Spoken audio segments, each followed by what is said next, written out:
سبب کیا ہے کہ یہ حکم کیوں دیا ہے۔ اسی طرح اللہ تعالیٰ نے اگر کسی کام سے رکنے کا حکم ارشاد فرمایا تو اس کی علت کیا ہے، اس کا سبب کیا ہے، کیوں اس کام سے رکنے کا حکم ارشاد فرمایا ہے۔ تو یہ علت اور سبب بعض دفعہ اللہ رب العالمین اپنے بندوں پر واضح فرما دیتا ہے، مگر ہم مسلمانوں کا اللہ رب العالمین کے احکامات کے متعلق یہ عقیدہ اور یہ نظریہ ہے کہ اللہ رب العالمین کے حکم کی اگر علت اور سبب ہمیں سمجھ میں آ جائے تو یہ اللہ رب العالمین کا شکر ہے، اور اگر کوئی علت اور کوئی سبب سمجھ میں نہ بھی آئے تو ہم اپنے رب کے حکم کو بغیر چوں چرا کے تسلیم کریں گے۔ یہ ہم مسلمانوں کا عقیدہ اور ہم مسلمانوں کا نظریہ ہے۔ پھر دیکھیے، بعض چیزوں میں اور بعض احکامات میں اس طرح کا معاملہ ہوتا ہے کہ اگر ہم عقلی اعتبار سے اس حکم کی علت کو جاننا چاہیں، سبب کو جاننا چاہیں، تو ہماری عقل ہمارا ساتھ دے دیتی ہے اور ہم حکم کی علت اور سبب کو پہچان لیتے ہیں۔ اور بعض دفعہ احکامات ایسے ہوتے ہیں کہ ان احکامات کی طرف اگر ہم اپنی عقل کے گھوڑے دوڑائیں تو ہماری عقل ان علتوں کے جاننے میں، ان اسباب کے پہچاننے میں ہمارا ساتھ نہیں دیتی ہے۔ وہاں آ کر ہم یہ کہتے ہیں کہ ہم اپنے رب کے حکم پر اور اپنے رسول کے حکم پر اپنی عقلوں کو قربان کر دیتے ہیں۔ اب دیکھیے، یہ ماہ ذو الحج جہاں آج کا دن قربانی کا دن ہے کہ یہ عبادتوں میں بہترین عبادت ہے، پھر اسی طرح اسی مہینے کے اندر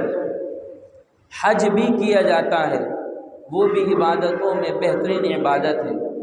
اگر اس قربانی اور حج ان دونوں کی حقیقتوں کو دیکھیں تو اگر حج کے فلسفے کو دیکھیں، اس کی حقیقت کو دیکھیں،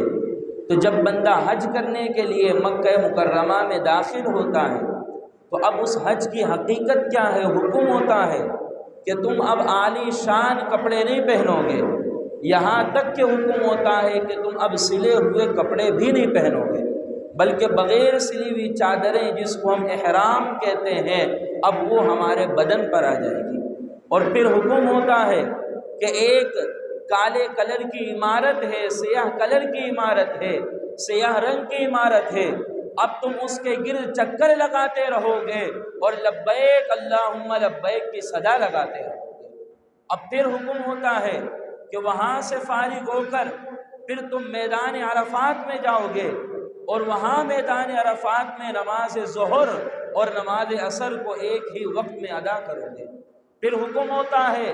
کہ اب وہاں سے نکل کر تم مزدلفہ کی طرف جاؤ گے اور مزدلفہ میں جا کر تم نماز مغرب اور نماز عشاء کو نماز عشاء کے وقت میں ادا کرو گے۔ پھر حکم ہوتا ہے کہ اب وہاں سے نکل کر تم مینا کی طرف جاؤ گے اور وہاں کنکریوں کو جمع کرو گے، پھر تمہارے سامنے ایک ستون ہوگا، ایک پلر ہوگا، ایک دیوار ہوگی جسے تمہیں شیطان سمجھنا ہوگا اور اس کو کنکریاں مارنا ہوگا۔ پھر جب اس سے بھی فارغ ہو جاؤ گے پھر تم واپس مکہ مکرمہ میں حدود حرم کے اندر داخل ہو کر اب صفا اور مروہ کے درمیان تمہیں دوڑ لگانا ہوگا۔ پھر وہاں سے بھی فارغ ہو جاؤ گے، اب تمہیں حلق کروانا ہوگا، پھر طواف وداع کی طرف آنا ہوگا۔ یعنی حج کا جو بھی رکن دیکھا جائے وہ رکن اگر عقل کے شکنجے پر اتارا جائے تو عقل اس کے نفع اور نقصان کا کوئی فیصلہ نہیں کر سکتی کہ اللہ تعالیٰ نے یہ حکم کیوں دیا ہے کہ صفا اور مروہ کے درمیان کیوں دوڑا جائے، اور پھر اس کے دوڑنے کو اللہ تعالیٰ نے عبادت کہہ دیا ہے۔ پھر ایک سیاہ عمارت ہے جس کو خانہ کعبہ کہا جاتا ہے، اس کے گرد طواف لگانے کا حکم دے دیا اور چکر لگانے کا حکم دے دیا۔ اس کے پیچھے مقصد کیا ہے، سبب کیا ہے، علت کیا ہے، کیا چیز پوشیدہ ہے، کیا چیز مخفی ہے، اس کی حقیقت تک رسائی ہماری عقل کبھی نہیں کر سکتی ہے کہ ہم اس کے پیچھے جائیں تو عقل ہمارے سامنے ہاتھ باندھ کر کھڑی ہو جاتی ہے۔ پھر اسی طرح آپ قربانی کی عبادت کو دیکھیں، انسان جب صاحب نصاب ہوتا ہے جس پر قربانی واجب ہوتی ہے وہ اپنا پیسہ لگا کر جا کر اللہ کی رضا کے لیے صحت مند، تندرست اور اچھے جانور کو خریدتا ہے، اور پھر گھر لے کر آتا ہے، اس جانور کو جو غیر مانوس ہوتا ہے اس سے محبت کر کے، اس کا خیال رکھ کے، اس کے کھانے پینے کا انتظام اور انصرام کر کے اس جانور کو اپنے قریب کرتا ہے، اس جانور کو مانوس کر دیتا ہے۔ پھر جب وہ جانور بالکل مانوس ہو جاتا ہے اور بالکل قریب ہو جاتا ہے کہ اب اس سے محبت کا ایک لگاؤ ہو جاتا ہے، الفت کا ایک رشتہ جڑ جاتا ہے، پھر جب عید الاضحیٰ کا دن آتا ہے، اب وہ جانور جو پہلے غیر مانوس تھا اب مانوس ہو چکا ہے، پہلے کوئی رشتہ محبت نہیں تھا اب رشتہ محبت استوار ہو چکا ہے، پھر بندہ عید الاضحیٰ والے دن اسی جانور کو اللہ کی بارگاہ میں قربان کر دیتا ہے۔ اب عقل سے پوچھا جائے کہ یہ عبادت کے اندر سبب کیا ہے، اس کے اندر پوشیدگی کیا ہے، اس کے اندر خفت کیا ہے، تو عقل اس سبب کے بتانے میں عاجز ہے۔ عقل یہاں عجز کا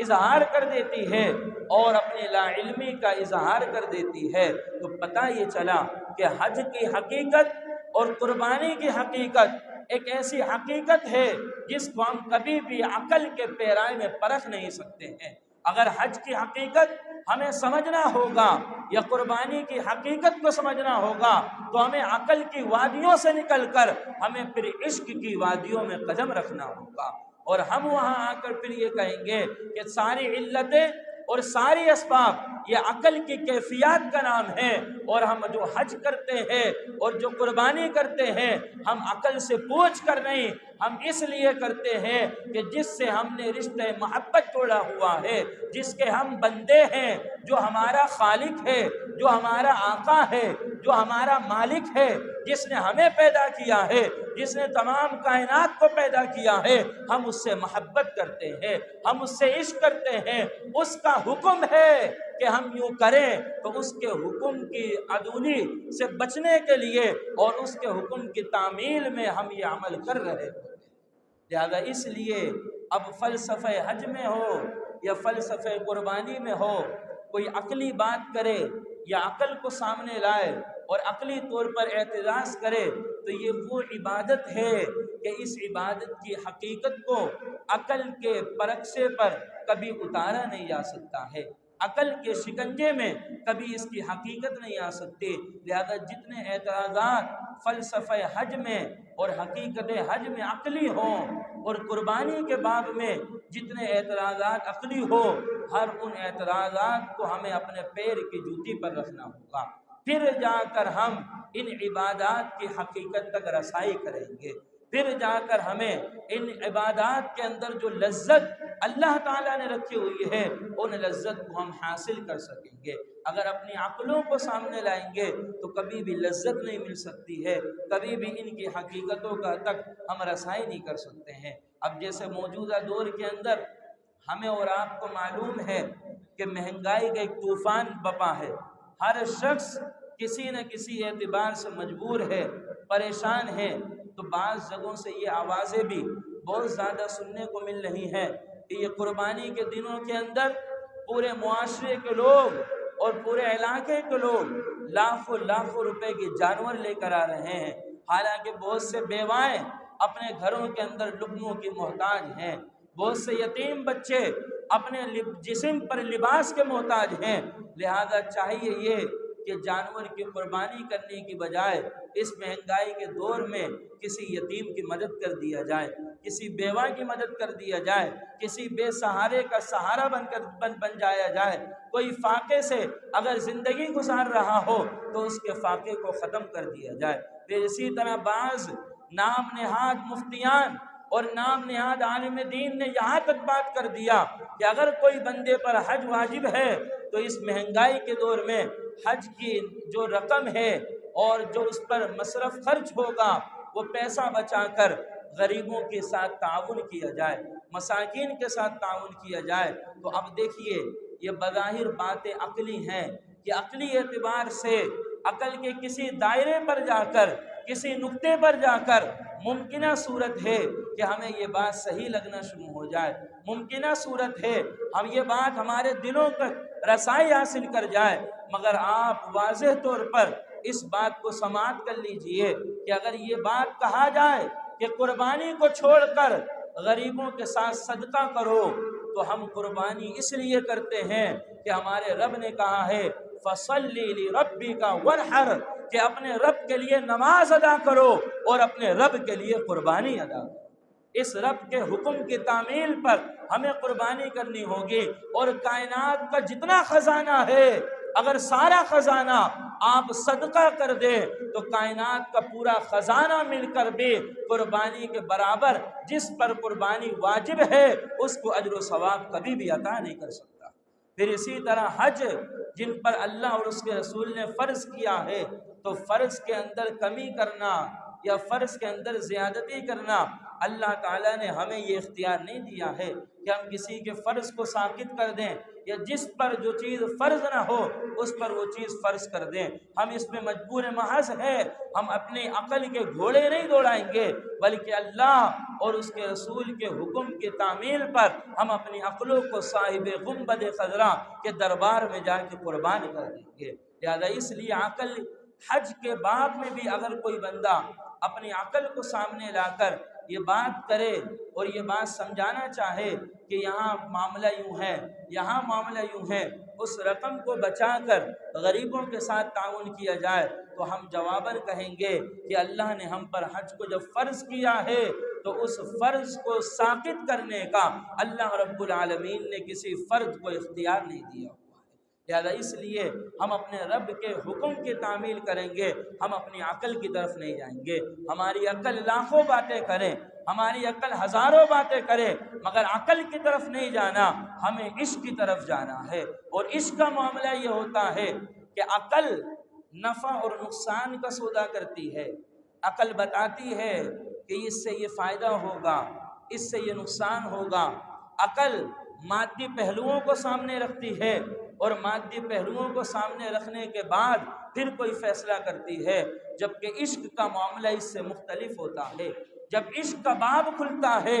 اور عشق کی دہلیز میں بندہ قدم رکھتا ہے تو عشق پہ نفع اور نقصان کے سودے کی بات نہیں کرتا، پھر عشق اس مقام پر آ کر مادی پہلوؤں کی بات نہیں کرتا۔ اور اسی فلسفے کو علامہ اقبال نے اپنی زبان میں سمجھایا کہ بے خطر کود پڑا